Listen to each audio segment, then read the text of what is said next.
চাঁদু আমার ছেলে, ওর আসল পরিচয় আর কেউ জানবে না।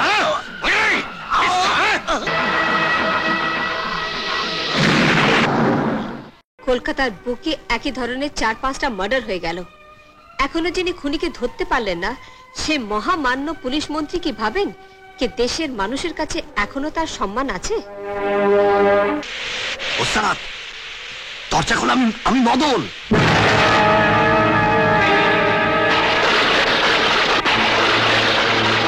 কি হলো ওস্তাদ, দরজা খোলো।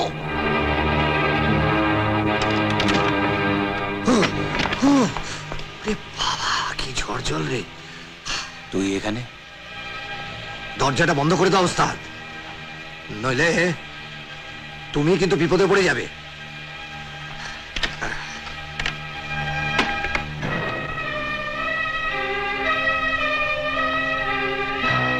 বাহ, জব্বর দেখতে হয়েছে তো সোনাটাকে। আর হবে নাই বা কেন বলো, কত বড় ডাক্তারের ছেলে।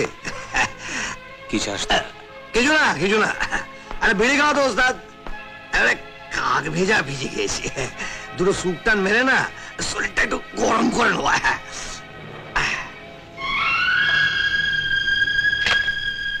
আরে বিড়ি ছেড়ে সিগারেট,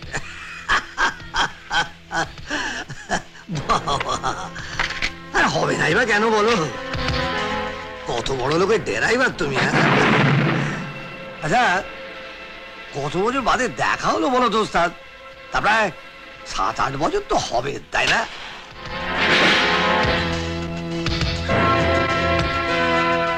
জানলা ভেঙে তুমি তো পালালে তোমার ছেলেকে নিয়ে, পুলিশে যা আমাদের ধরলো, উড়কো দিল, কিন্তু বিশ্বাস করো তোমার এই ছেলের আসল পরিচয় দিইনি। কত কিন্তু আর নুন খেয়েছি বলো ওস্তাদ। এখানকার ঠিকানা পেলি কোথায়? উপরওয়ালা জুটিয়ে দিল ওস্তাদ। একটা কাজে কলকাতা এসেছিলাম, কাল একটা চায়ের দোকানে বসে চা খাচ্ছিলাম, হঠাৎ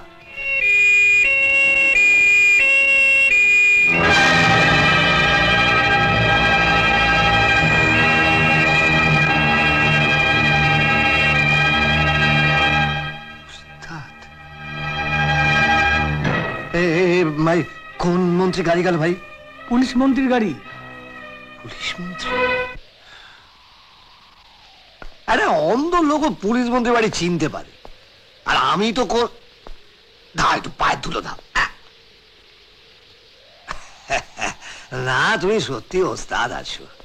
কলকাতার নাম করা ডাক্তারের বউকে মেরে তার ছেলেকে চুরি করে তুমি কিনা কাজ নিয়েছো খোদ পুলিশ মন্ত্রী বাড়িতে।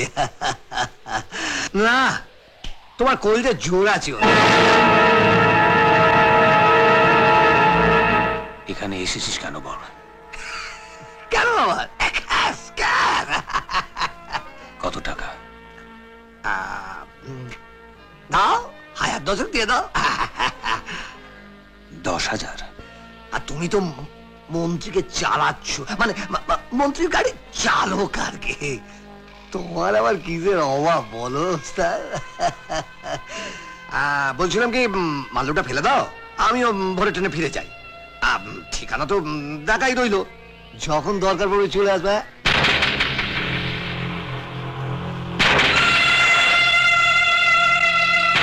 কি গো, তুমি বলো, এত ভাববার কি আছে? ভাবছি টাকা পয়সা তো আমি সঙ্গে রাখি না। হ্যাঁ, যা সাইডে জোটে একটা বন্ধুর বাড়িতে রেখে আসি। কোন বন্ধু আছে? পার্ক সার্কাসে। তা চলো তার কাছে যাই। হ্যাঁ হ্যাঁ, তাই চল। তোর দেনা আজই শোধ করে দিচ্ছি। হরিও।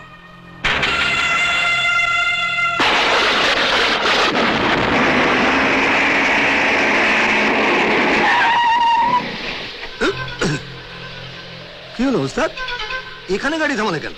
বললে বন্ধুর কাছে টাকা রেখেছো। তোকে অনেক টাকা দিয়েছি, এবার একটা শেষ ফয়সালা করে দিই। শেষ ফয়সালা মানে? হুম? মানে তোকে যেটা দেব সেটা আর কেউ জানবে না, জানবি শুধু তুই আর আমি।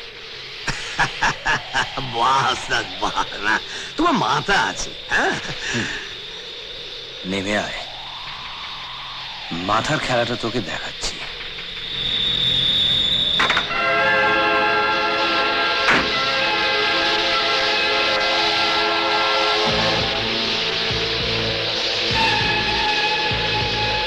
গেল, নেমে আয়। আরে, একটু বৃষ্টি থেকে ভয় পাচ্ছিস নাকি? হাসালে ওস্তাদ, আরে মোটা মাল্লু আসবে পকেটে, ঠান্ডা কি, শরীর তো আপনাতেই গরম হয়ে যাবে। হ্যাঁ গো, তোরা আমাকে অনেকদিন জানিয়েছিস, হ্যাঁ? এবার হিসেবটা বুঝে নে, হ্যাঁ?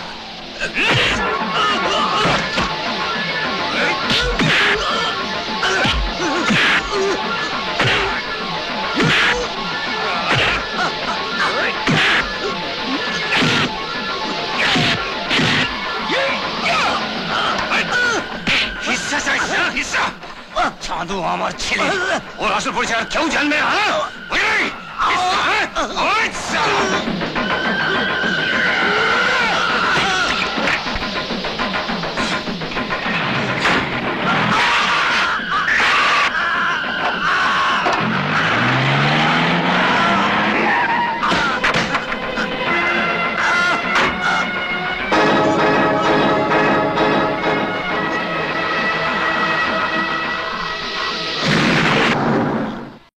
आर्ट सर कैसे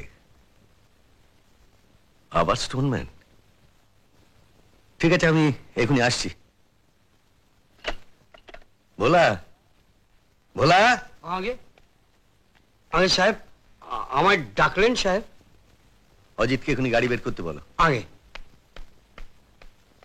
হ্যাঁ হ্যাঁ, এক্ষুনি চলো। এক্ষুনি? একটু দাঁড়াও, দুধে গরম করে নি, ওকে দিয়ে আসছি। আজ স্টোভ ছেড়ে দুধ গরম করতে হবে না, সাহেবের মাথা একেবারে গরম হয়ে আছে। ওই দুধের সসপ্যানটা নিয়ে চলো, সাহেবের মাথা চাপিয়ে দিলেই দেখবে দুধ একেবারে টকবক টকবক করে ফুটছে। আরে, এত ভোরে সাহেব বেরোবেন কোথায়? স্টোনম্যান আবার একজনের মাথা একেবারে থেততে দেখিয়েছে। কি হলো, চলো। আজকে বোধহয় চাঁদুটার জলখাবার খাওয়া হয়নি। ভোলা, এই ভোলা, হয়েছে এক চাকরি, সময় নেই অসময় নেই, ফোন এলো অমনি ছোট। আমায় ডাকছেন মেম সাহেব? হ্যাঁ, একবার চাঁদুকে ডেকে আনতো। সাহেব তো ওকে এ বাড়িতে ঢুকতে বারণ করেছেন। পারুন যখন করেছে তখন ছেলেটার খাওয়া নেওয়ার সময় তো দেবে। এই যে তার বাবাকে নিয়ে বেরোলো, কখন যে ফিরবে তার তো ঠিক নেই। ছেলেটা কতক্ষণ না খেয়ে বসে থাকবে শুনি? যা, ওকে ডেকে আন। সাহেব কিছু বললে আমি বুঝবো। ঠিক আছে। চল মা। বাবা জাদুকে বাড়িতে ঢুকতে দেয় না কেন মা? আমি ওর সাথে কথা বললেও রাগ করে। তোর বাবা যে পুলিশ মন্ত্রী, গরিবদের উপরে তেজ না দেখালে চলবি কি করে বল? আমায় দেখেছেন মেম সাহেব? হ্যাঁ রে হতভাগা, সাহেবকে যদি সাহেব ডাকতে চাস ডাকিস, আমায় যদি মেম সাহেব ডাকিস, আমায় বড় মা ডাকবি। বড় মা, আয়। বড় মা,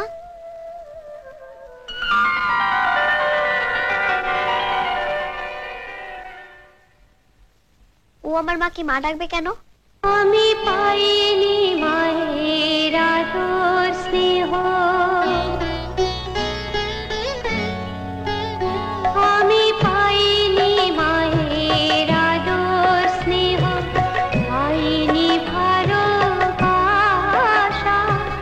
একটু আদর পাওয়ার লোভে আমার ছুটে আসা, মাগো তোমার কাছে আসা, আমার ছুটে আসা, মাগো তোমার কাছে আসা।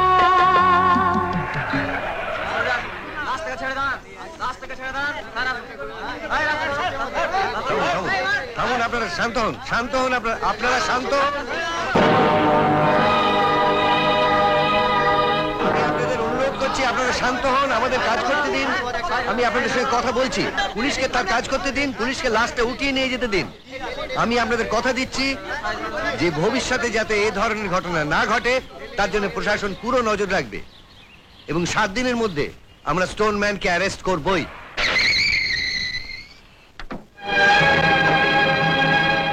কি হলো, উঠে পড়লি যে? সাহেব এসেছে, টেবিলের তলায় লুকিয়ে যাব? না, তুই কি অন্যায় করেছিস যে টেবিলের তলায় লুকবি? দেখা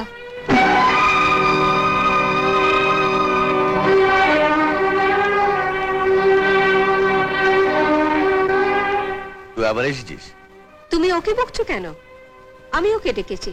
কেন? ওর বাবাকে নিয়ে তো সাত সকালে স্টোন ম্যান ধরতে বেরিয়ে গেলে। একবার কি ভেবে দেখেছো ছেলেটা কতক্ষণ জল খাবার না খেয়ে বসে থাকবে? সেটা আমার ভাবার কথা নয়। আমি তোর বাবাকে বলেই দিয়েছিলাম চাকরি দেওয়ার সময় যে আমার কোনো কাজের ঠিক নেই, 24 ঘন্টা ডিউটি। ছেলে কি খাবে, কখন খাবে না খাবে সেটা ওর আগেই ভাবা উচিত ছিল। তুমি যাও তো, তুমি এখানে থাকলে বেচারি খেতে পারবে না। বিথি, তোমার বোঝা উচিত ছিল আমার একটা মান সম্মান আছে। আশ্চর্য, এখানে মান সম্মানের প্রশ্ন আসছে কেন? হুট করে কেউ যদি এসে দেখে আমার মেয়ের পাশে বসে একটা ড্রাইভারের ছেলে খাচ্ছে। কলকাতার বুকে একই ধরনের 4-5টা মার্ডার হয়ে গেল। এখনো যিনি খুনিকে ধরতে পারলেন না, সে মহামান্য পুলিশ মন্ত্রী কি ভাবেন যে দেশের মানুষের কাছে এখনো তার সম্মান আছে? ব্যাপারটাকে এত সোজা ভাবে নিও না। আমি তোমাকে শেষবারের মতো বলে দিচ্ছি, ওকে যদি ফের কোনোদিন ওপরে দেখি। ঠিক আছে, ওকে আর ওপরে দেখতে পাবে না, কিন্তু মাঝে মধ্যে আমায় নিচে দেখতে পাবে। একটা ড্রাইভারের ছেলের জন্য তুমি নিচে নামবে? একটা ভোটের জন্য তোমরা নেতারা যতটা নিচে নামো, আমায় হয়তো অতটা নিচে নামতে হবে না। চাঁদু আমার কাছে আমার ছেলের মতন, ওর কাছে আমি যাবই। বিথি, তোমার জন্যই দেখছি আমি অজিতকে তাড়াতে বাধ্য হব।